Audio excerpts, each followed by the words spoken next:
اللہ تبارک و تعالی فرماتے ہیں کہ میں نے مومنوں کے اوپر جو مجھ پر ایمان لاتے ہیں اور جو پختہ ارادہ کرتے ہیں ایمان پر رہنے کا، ان کے اوپر فضل و کرم فرمایا۔ اگر یہ فضل و کرم نہ ہوتا تو تم میں سے کوئی بھی پاک نہ ہوتا، تم دل سے شیطان کے پیچھے لگ جاتے اور تم دل سے اسے پسند کرنے لگتے۔ لیکن یہ اللہ تبارک و تعالی کا فضل و کرم ہے کہ مومنوں کے دل کو اللہ تبارک و تعالی نے گناہ کے متعلق نفرت دلائی اور وہ گناہ سے تباہ نفرت کرتا ہے، ان وساویس کو وہ دور کرتا ہے۔ اس کو ہم اللہ کا فضل مانے، اللہ کی رحمت مانے، ہم اپنی کسی بزرگی کو نہ مانے کہ یہ تو میں بہت بڑا ہوں، نہیں، اللہ کے کرم کو مانے، ورنہ شیطان ہمیشہ برے کام کے اوپر لگا دیتا ہے۔ ایک مرتبہ عبد القادر جیلانی رحمت اللہ علیہ وہ پیاسے تھے اور اتنے کے اندر بدلی آئی اور بدلی سے پانی نکلا اور انہوں نے پانی پیا اور الحمدللہ انہوں نے کہا کہ یہ اللہ تبارک و تعالی کا شکر ہے۔ تو شیطان نے کہا کہ تیرے علم نے تجھ کو بچا لیا۔ تو عبد القادر جیلانی رحمت اللہ علیہ فرماتے ہیں کہ تو مجھے وسوسہ ڈال رہا ہے کہ مجھے میرے علم نے بچایا، مجھے میرے علم نے نہیں بلکہ مجھے میرے اللہ نے بچایا۔ تو ہم اللہ تبارک و تعالی نے بچایا، اس کے اوپر ایمان رکھے، ورنہ ہمارا علم اور ہماری تدبیر کچھ بھی کام آنے والی نہیں ہے۔ علم بھی ہم کو تکبر تک لے جاتا ہے، بلکہ علم الہی ہو وہی ہمیں سیدھی راہ دکھائے گا۔ خلاف پیمبر کسی راہ گزیر کہ ہرگز بمنزل نہ خواہد رسید،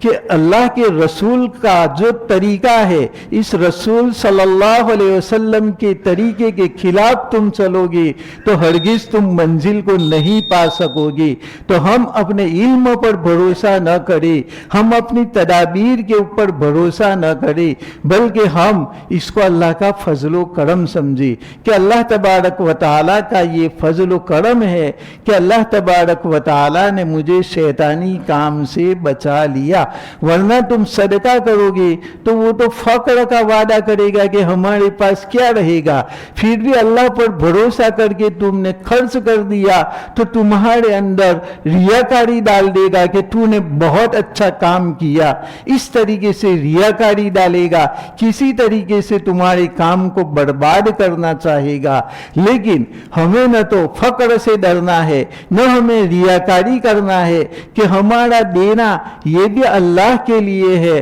ہمارا روکنا یہ بھی اللہ کے لیے ہے، ہمارا نماز پڑھنا، ہمارا روزہ رکھنا سب کچھ اللہ کے لیے ہے۔ ان صلاتی و نسکی و محیای و مماتی للہ رب العالمین، کہ میری نماز، میرے تمام ارکان اور میرا جینا اور میرا مرنا تمام کا تمام اللہ رب العالمین کے لیے ہیں۔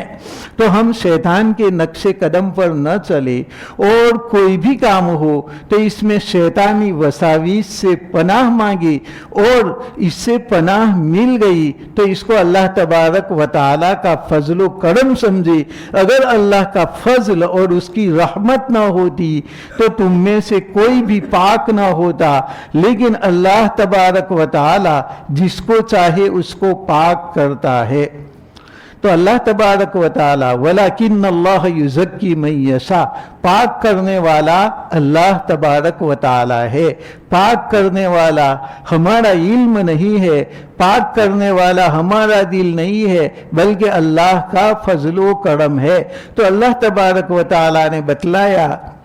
کہ تم ہر صورت کے اندر اللہ کا شکر ادا کرو اور اللہ کے فضل و کرم کو تم مانو ہر حالت کے اندر، تو ہمیشہ تم سیدھی راہ کے اوپر چلو گے۔ واللہ سمیع علیم، اور اللہ تبارک و تعالی بڑے سننے والے اور بڑے جاننے والے ہیں۔ اللہ تبارک و تعالی تم دل سے دعا کرو گے تو تم تمام کی باتوں کو سننے والے ہیں، اور تمہارے دل کا کیا حال حال ہے؟ آیا تم تکبر کر رہے ہو یا تم اللہ کے سامنے گریہ و زاری کر رہے ہو؟ اللہ کے سامنے تم اخلاص کر رہے ہو؟ اللہ تبارک و تعالی اس کو خوب جاننے والا ہے۔ اس لیے اپنے احوال کو اللہ کے اوپر پیش کرو اور اپنے اندر تواضع، عاجزی اور اللہ تبارک و تعالی کے سامنے اس کے فضل و کرم کا اعتراف کرتے رہو تو اللہ تبارک و تعالی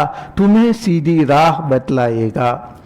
وَلَا يَأْتَلِ أُولُو الْفَضْلِ مِنْكُمْ وَالسَّعَةِ أَنْ يُؤْتُوا أُولِي الْقُرْبَى وَالْمَسَاكِينَ وَالْمُهَاجِرِينَ فِي سَبِيلِ اللَّهِ، اور جو اولو الفضل ہے، فضل والے ہیں اور وسعت والے ہیں، وہ اس بات کی قسم نہ کھائے کہ اپنے رشتہ دار مسکینوں کو اور مہاجرین فی سبیل اللہ کو ہم کچھ نہیں دیں گے۔ جب اللہ تبارک و تعالی نے ماں عائشہ صدیقہ رضی اللہ تعالی عنہا کی براءت ظاہر کی تو حضرت صدیق اکبر رضی اللہ تعالی عنہ ان کے خالہ زاد بھائی مصطح، جنہوں نے عائشہ صدیقہ کے اوپر تہمت لگائی تھی، تو انہوں نے قسم کھا لی کہ خدا کی قسم میں اب ان کے اوپر کچھ خرچ نہیں کروں گا، حالانکہ وہ ان کے رشتہ دار تھے، مسکین تھے اور مکہ سے مدینہ انہوں نے ہجرت کی تھی۔ ہاں ان سے یہ گناہ ہو گیا تھا کہ ماں عائشہ صدیقہ رضی اللہ تعالی عنہا کے اوپر زنا کی تہمت ڈال دی، لیکن بعد میں جب انہوں نے توبہ کر لی تو اب توبہ کرنے کے بعد بھی حضرت ابوبکر صدیق رضی اللہ تعالی عنہ نے یہ ارادہ کیا کہ اب میں ان کے اوپر کچھ خرچ نہیں کروں گا۔ اسی طریقے سے بعض صحابہ کرام جن کے رشتہ داروں نے تہمت لگائی تھی، انہوں نے بھی قسم کھا لی کہ جھوٹی تہمت ماں عائشہ صدیقہ کے اوپر ڈالی تو اب ہم ان کے اوپر کچھ بھی خرچ نہیں کریں گے۔ تو اللہ تبارک و تعالی نے بتلایا کہ تم میں سے جو فضل والے ہیں، اللہ تبارک و تعالی نے جن کو درجہ دیا ہے اور جو وسعت والے ہیں جن کو اللہ تبارک و تعالی نے مال دیا ہے، وہ ایسی قسمیں نہ کھائے کہ ان کی غلطی کی بنا پر اب ہم ان کے اوپر خرچ نہیں کریں گے، کیونکہ ان سے غلطی ہو گئی تو غلطی تو کس سے نہیں ہوتی، تمام کے تمام انسان خطاوار ہے اور بہترین خطاوار وہ ہے جو کہ توبہ کر لے۔ تو جب انہوں نے توبہ کر لی تو اب تمہیں یہ قسم نہیں کھانی چاہیے۔ الا تحبون ان یغفر اللہ لکم،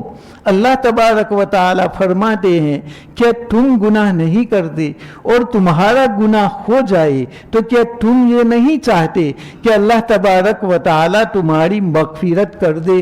تو ان سے بھی گناہ ہو گیا ہے تو اب جو فضل اور علم والے ہیں اور جو مال اور وسعت والے ہیں ان کو یہ قسم نہ کھانی چاہیے۔ ہاں اس آیت کے نزول کے بعد بھی کوئی عائشہ صدیقہ رضی اللہ تعالی عنہا کے اوپر تہمت لگائے رکھتا ہے تو بلا شبہ اب یہ آدمی کافر ہے، کیونکہ یہ قرآن کی آیات کا منکر ہو گیا، بلا شبہ اس کو محروم کر دینا چاہیے۔ لیکن جیسے ہی یہ آیات نازل ہوئی اور ان سچے مسلمانوں نے توبہ کر لی تو توبہ کے بعد اب ہم نے ان کو بخش دیا، لہذا تمہیں بھی ان کا گناہ معاف کر دینا چاہیے اور صلہ رحمی کرنی چاہیے، اس لیے کہ صلہ رحمی سے زیادہ بڑھ کر کے کوئی چیز نہیں ہے۔ آپ صلی اللہ علیہ وسلم نے فرمایا کہ من یحب ان ینسأ لہ فی رزقہ، کہ جو آدمی یہ چاہے کہ اس کے رزق میں برکت ہو اور اس کی عمر کے اندر زیادتی ہو تو اس کو چاہیے کہ وہ صلہ رحمی کرے۔ جس کو بھی اپنی عمر میں زیادتی کرنا ہے اور اپنے مال کے اندر زیادتی کرنا ہے تو وہ صلہ رحمی کرے۔ اور صلہ رحمی کا معنی یہ ہے کہ اپنی رشتہ داری کو نبھائے۔ جو رشتے دار ہے اگر وہ غریب ہے تو مال کے ذریعے ان کی مدد کرے، اور اگر ان کو کسی مشورہ کی ضرورت ہے تو ان کو اچھا مشورہ دے، وہ کوئی مصیبت میں ہے تو ان کو مصیبت سے نکالے، ان کو اچھا مشورہ دے، وہ بیمار ہو تو ان کی بیمار پرسی کرے، وہ قرض کے اندر ہو تو ان کی کچھ مدد کرے، کچھ ہیلپ کرے، اس طریقے سے ان کی خبر گیری کیا کرے، کبھی فون سے خبر پوچھے اور کبھی گھر جا کر کے ان کی خبر لے، ان کو کہتے ہیں رشتے داری کو نبھانا۔ تو آپ صلی اللہ علیہ وسلم نے فرمایا کہ تم رشتے داری کو نبھاؤ۔ جب اللہ تبارک و تعالی نے اس رشتے داری کو پیدا کیا، عالم مثال کے اندر اس کی ایک شکل پیدا کی، تو رشتے داری نے اللہ تبارک و تعالی کی کمر کو پکڑ لیا، اور کمر کو وہ پکڑتا ہے جو کسی سے پناہ مانگتا ہے۔ تو یہ رشتے داری اس کی ایک شکل بنائی اللہ تبارک و تعالی نے، اس نے اللہ تبارک و تعالی کی کمر کو پکڑ لیا اور کہا کہ یا اللہ یہ پناہ مانگنے کی جگہ ہے، تو نے تو مجھے پیدا کر دیا لیکن یہ لوگ رشتے داری کو توڑیں گے، مجھ کو ملائیں گے نہیں، تو نے مجھے پیدا کیا تو مجھے تو بہت ہی زیادہ خوف ہے۔ تو اللہ تبارک و تعالی نے فرمایا کہ کیا تو اس بات سے راضی نہیں ہے کہ جو تجھے ملائے گا میں اسے میری رحمت سے ملاؤں گا، اور جو تجھے توڑے گا میں اس کو اپنی رحمت سے توڑ دوں گا۔ یعنی جو رشتے داری کو نبھائے گا اللہ تبارک و تعالی اس کے اوپر رحم کریں گے، اور جو رشتے داری کو توڑے گا اللہ تبارک و تعالی اس کو اپنی رحمت سے دور کر دیں گے۔ تو رشتے داری نے کہا کہ یا اللہ ایسا ہے تب تو میں راضی ہوں، ورنہ مجھے تو خوف لگتا ہے کہ یہ مخلوق مجھے توڑے گی۔ اللہ تبارک و تعالی نے فرمایا من وصل کی وصلہ اللہ ومن قطع کی قطعہ اللہ، جو تجھے جوڑے گا اللہ تبارک و تعالی اسے جوڑے گا، اور جو تجھے توڑے گا اللہ تبارک و تعالی اسے توڑے گا۔ اور رشتے داری کو نبھانا اللہ تبارک و تعالی کو بہت زیادہ پسند ہے، اور اس میں سب سے زیادہ حسن سلوک کرنے کا حکم دیا ہے ماں باپ کے ساتھ۔ اللہ تبارک و تعالی نے جب اپنی عبادت کا حکم دیا وَقَضَىٰ رَبُّكَ أَلَّا تَعْبُدُوا إِلَّا إِيَّاهُ وَبِالْوَالِدَيْنِ إِحْسَانًا، کہ تم اللہ کی عبادت کرو اور والدین کے ساتھ حسن سلوک کرو۔ تو جہاں اپنی عبادت کا حکم دیا وہاں والدین کے ساتھ حسن سلوک کا حکم دیا، کہ اللہ کی عبادت کے بعد سب سے بڑھ کر کے والدین کے ساتھ حسن سلوک کرنا ہے۔ آپ صلی اللہ علیہ وسلم نے فرمایا کہ بندہ صبح ہے تو ان کے ماں باپ دونوں اگر موجود ہے تو دو دروازے یا تو وہ اللہ کی رحمت کے کھول دیتا ہے، یا ماں باپ میں سے ایک ہے تو ایک دروازہ کھول دیتا ہے۔ اگر ماں باپ اس سے راضی ہے تو اس کے لیے دونوں جنت کے دروازے، اور اگر ماں باپ میں سے ایک موجود ہے تو اس کے لیے جنت کا ایک دروازہ کھل جاتا ہے۔ اور کوئی آدمی ایسا ہوتا ہے کہ دونوں جہنم کے دروازے یا ایک دروازہ کھول دیتا ہے، کہ ماں باپ کو ناراض کرنے کی حالت میں وہ اگر صبح کرتا ہے تو دونوں کی موجودگی میں صبح کرتا ہے تو جہنم کے دونوں دروازے کھلے ہوئے ہوں گے، اور دونوں میں سے ایک موجود ہے اور ان کو ناراض کرتا ہے تو جہنم کا ایک دروازہ کھلا ہوا ہوگا۔ آپ صلی اللہ علیہ وسلم نے فرمایا کہ وہ تیری جنت بھی ہے وہ تیری دوزخ بھی ہے، تو ان کے ساتھ حسن سلوک کرے گا تو تجھے جنت میں عطا کروں گا، اور اگر تو اس کے ساتھ بدسلوکی کرے گا تو میں تجھے جہنم عطا کروں گا۔ صحابہ کرام نے پوچھا کہ یا رسول اللہ اگر والدین ظلم کرے تو بھی؟ فرمایا کہ ہاں تو بھی، والدین تم پر ظلم کرے تو بھی تم ان کے ساتھ برا سلوک مت کرو۔ ہاں وَإِن جَاهَدَاكَ عَلَىٰ أَن تُشْرِكَ بِمَا لَيْسَ لَكَ بِهِ عِلْمٌ فَلَا تُطِعْهُمَا، کہ اگر وہ تجھے شرک کرنے کا حکم دے تو اس بات میں تم ان کی اطاعت مت کرو. وَصَاحِبْهُمَا فِي الدُّنْيَا مَعْرُوفًا، تو بھی مشرک ہونے کے باوجود تم دنیا کے اندر ان کے ساتھ حسن سلوک کرو.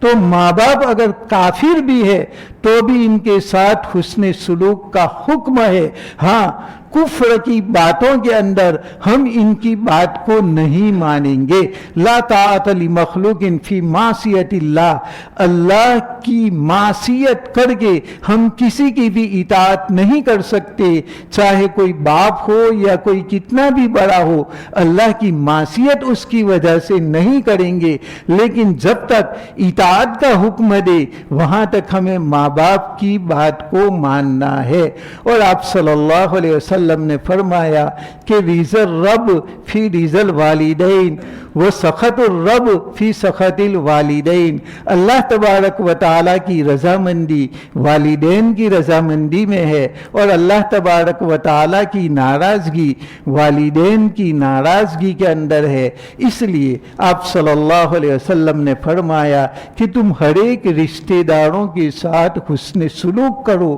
اور اس کی وجہ سے تم نسب کو بھی سیکھو. تم اپنے باپ کے نام کو جانو، دادا پردادا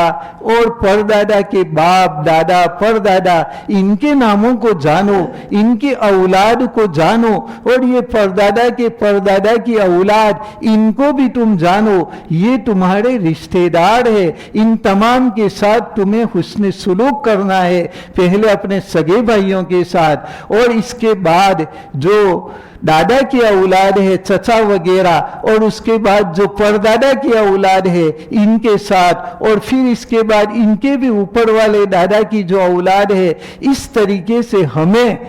درجہ بدرجہ ہر ایک کے ساتھ حسن سلوک کرنے کا حکم دیا گیا ہے. تو اللہ تبارک و تعالیٰ نے یہاں پر فرمایا کہ تم اپنے رشتہ داروں کو اور مسکینوں کو اور مہاجرین فی سبیل اللہ کو دینے سے تم قسمیں مت کھا جاؤ کہ انہوں نے برا کام کیا، ماں عائشہ صدیقہ پر تہمت لگائی تو ہم نہیں دیں گے. نہیں، تم ان کے اوپر خرچ کرو، اور تم گناہ کرتے ہو تو تم جیسے پسند کرتے ہو کہ اللہ تمہیں معاف کر دے، اسی طریقے سے تم بھی اپنے رشتہ داروں کو معاف کر دو جبکہ وہ توبہ کر لیتے ہیں.